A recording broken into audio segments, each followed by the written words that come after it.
Netflix's Spanish horror film Sister Death is a prequel to the streaming service's big 2017 hit, Veronica. The film tells the horrifying backstory of Sister Narcissa, the blind nun from Veronica, whom many of the students at the all-girls school are scared of, and they give her the nickname Sister Death due to her scary appearance. What is Sister Death about? Sister Death begins with what seems to be a flashback to set up the story of Sister Narcissa. We see a young girl experiencing some sort of dark event that is happening during the Spanish Civil War.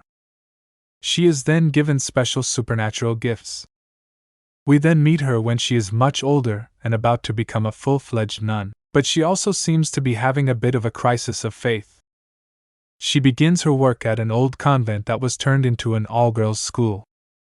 It is here that she becomes well aware of the dark history of the school. The old convent has a haunting of a child who died years earlier, and a creepy-looking old nun haunts the building as well, Sister Socorro. Sister Narcissa eventually learns of the brutal past, and what Mother Superior and Sister Julia have kept hidden for many years. What happened to Sister Socorro and her daughter? As the backstory of the haunting unfolds, we learn that years earlier, Sister Socorro had a daughter who developed a fever. The nurses take the little girl in and bar Socorro from entering the room. Mother Superior and Sister Julia attempt to bring the girl's fever down by putting her in an ice-cold tub.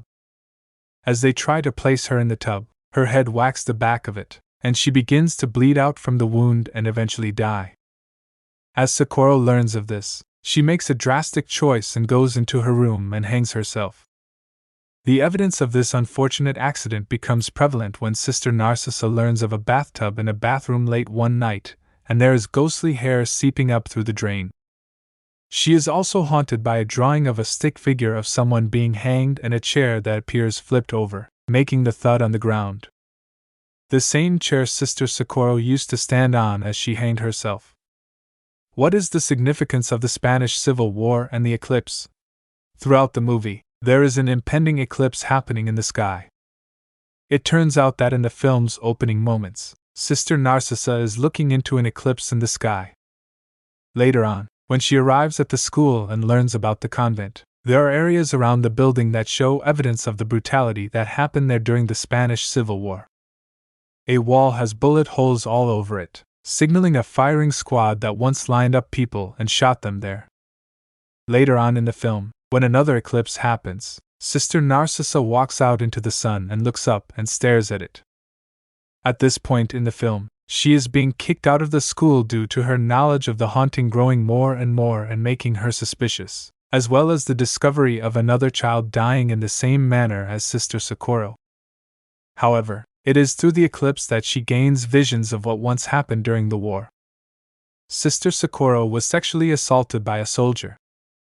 She conceived a child. The other nuns kept the fact that she was a nun and also a mother to a little girl concealed by outsiders. This makes it more tragic when her daughter dies and she commits suicide.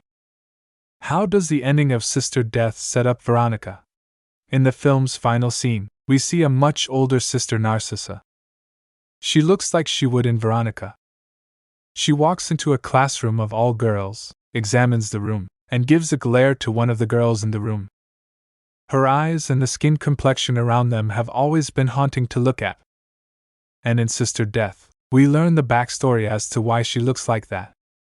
It was due to her staring into the eclipse for too long, which tells you she is lying or frankly just exaggerating the truth in Veronica, as she mentions that her eyes are that way because she was trying to stop herself from seeing shadows.